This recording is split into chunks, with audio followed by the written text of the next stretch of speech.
Donc là on est fin février à la ferme de Cagnols et on s'apprête à faire germer nos patates douces. C'est les patates douces de l'année passée, donc on a deux variétés. Là c'est la patate Beauregard, de qualité orange en fait à l'intérieur. Et puis on a aussi des patates douces blanches, ça c'est la variété Bonita. Alors la semence ça vient de chez Volts. Il y a 2 ans on a acheté nos plants et du coup là on a pu garder la génétique et donc là on va faire nos plants. Donc ça c'est des bacs en polystyrène qu'on a récupéré du poissonnier. Alors ce qui est bien important c'est bien d'avoir des trous là pour que s'il y a un surplus d'eau ça s'évacue et qu'on n'ait pas, si on arrose trop, de l'eau qui stagne et qui fasse pourrir nos patates. Donc là le terreau de compost de bois qu'on a déjà vu. Alors là j'en ai quelques centimètres au fond de ma boîte, à peu près 3 cm. Et là je viens déposer mes patates douces qui sont un petit peu abîmées. Donc là quand il y a des parties pourries quand même je les enlève. J'ai peur que ça moisisse tout. Là j'ai des parties. Ça permet de faire un petit peu un tri dans les pommes de terre, dans les patates douces qu'on a de stocker. Et tout ce qui est un petit peu abîmé là, on l'utilise là pour faire nos plants. Donc là ça a été mangé par des rongeurs, mais on s'en fout, hein. Ça va marcher. Voilà, ça c'est un bon niveau de remplissage. Et on va du coup recouvrir maintenant de compost.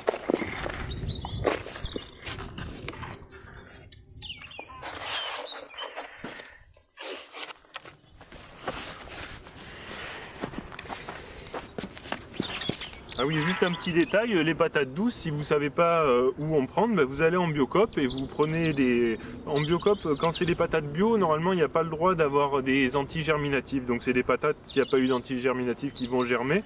Et l'idéal c'est de prendre des patates qui ont été cultivées en France pour avoir une génétique qui soit un peu adaptée à votre...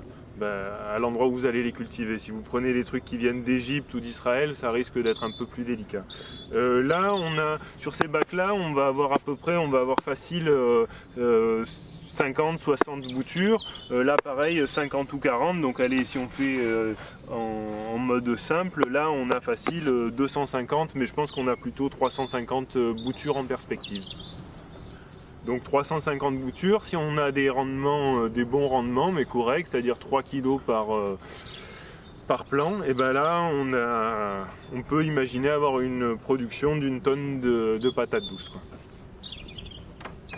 Allez, on va mettre un petit coup d'arrosoir et on va mettre ça bien au chaud dans la serre parce qu'effectivement, ce qui est vraiment important, c'est que il faut de l'humide pour que la patate elle germe, mais si elle n'a pas la température requise, elle va pourrir.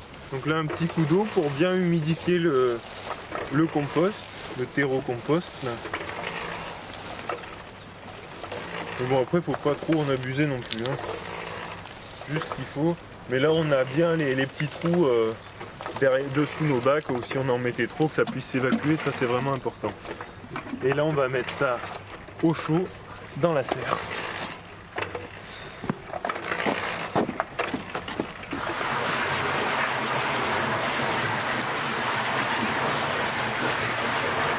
Donc là, ce qui est important avec les patates douces dans la serre, c'est qu'il faut absolument pas de rongeurs parce que tous les petits rats et tout, ils adorent les patates douces. Alors méfiez-vous parce que sinon, ils rentrent dans les bacs et ils vous les mangent. Alors là, on a nos patates douces qui ont germé, qui sont en train de faire des tiges. Et là, on va venir prélever, tac.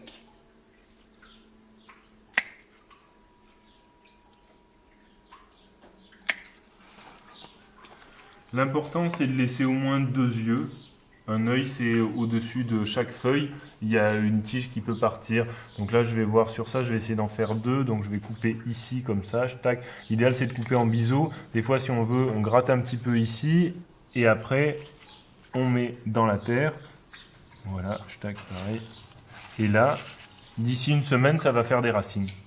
on a un œil, deux yeux. Là, j'enlève une feuille, j'enlève une deuxième feuille, j'enlève ça, je coupe en biseau et je viens du coup mettre ça ici. Si vous n'avez pas de bague d'aquaponie, c'est pas grave. Pour faire une bouture, ce qui est important, c'est que le végétal que l'on souhaite bouturer, c'est-à-dire la branche qu'on a coupée et qu'on souhaite qu'elle refasse des racines, se trouve dans des conditions de température et d'humidité élevées, qui lui conviennent. Et si on garde ces conditions d'humidité et de température pendant un certain temps, eh ben ça va faire des racines. Donc en fait, si on les met dans un petit pot et qu'on maintient ce pot humide, eh ben il n'y a pas de souci, notre patate douce va bouturer aussi. Voilà, donc quand il y a des grandes feuilles, des fois ça vaut le coup de les couper. Parce que plus il y a de feuilles, plus ça va avoir besoin d'eau, surtout si on est en pot. Là, on va les mettre quand même les pieds dans l'eau, donc je pense pas qu'ils se retrouvent après à manquer d'eau. En tous les cas, à avoir trop chaud.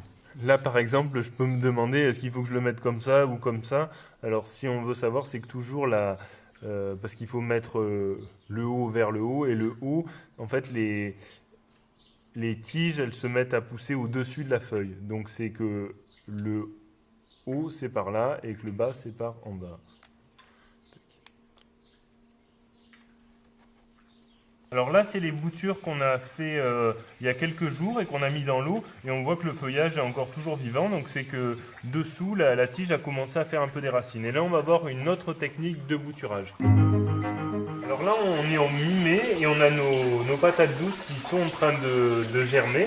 Donc là on va venir prélever un peu du matériel génétique pour pouvoir faire des boutures. Donc là, on va venir bouturer notre patate douce dans des petits pots pour faire des petits godets de patates douces. Donc là, par exemple, ça fait un œil, deux yeux. Deux yeux, ça suffit pour une bouture. Du coup, là, je vais couper là. Ça, je coupe ça, je tac. Et du coup, là, j'ai un œil qui va repartir pour me refaire une tige de patate douce. Et là, pareil, là, j'en ai un, deux yeux, largement. Assez, je tac. Donc là par exemple, j'enlève des feuilles, et là je laisse juste ça, juste un œil pour repartir.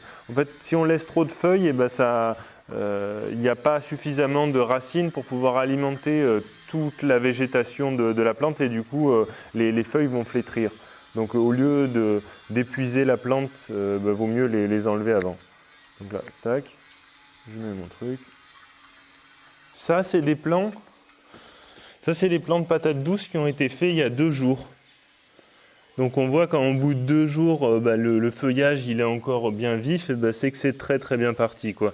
Là, normalement, dans une semaine, c'est bon, ce sera suffisamment raciné. Donc là, on a nos boutures de patates douces. On en avait fait de 2 types. Le premier type, c'était de mettre en fait le brin de patates douces qu'on avait coupé dans de l'aquaponie, dans le bac d'aquaponie, et donc là, qu'est-ce qu'on voit? On voit que ça a pris racine et du coup, on va repiquer ce type de bouture. Et après, on a l'autre modèle où on a mis en terrine des patates douces et là, elles ont fait de la partie végétative et on va venir en fait récupérer des bouts directement sur ce qui a poussé de la patate.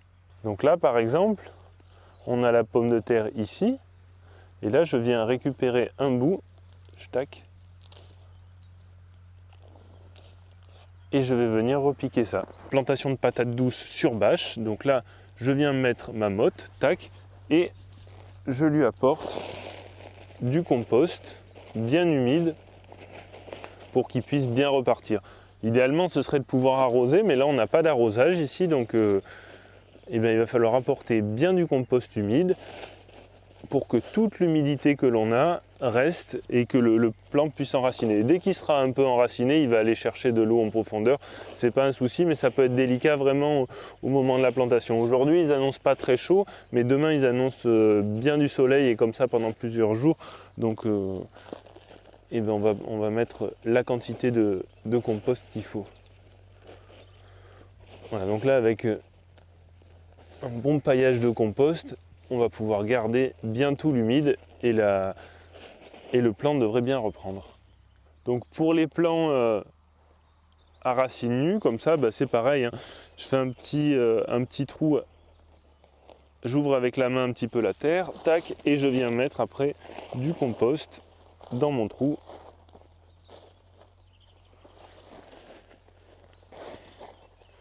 Je tasse un peu et je viens remettre une bonne poignée de compost.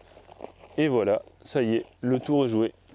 Donc là, on est sur la planche où on a fait des patates douces l'année passée. Et du coup, là, on est en train de faire exactement la même chose. Et du coup, d'ailleurs, en lien, là, si vous cliquez là, vous verrez la vidéo de l'année passée, de la récolte.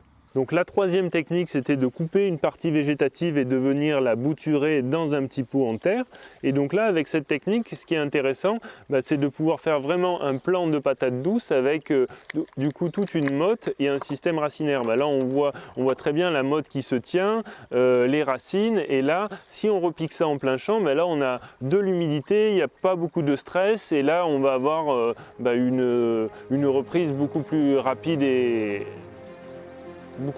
qu'avec les deux autres modes de bouturage.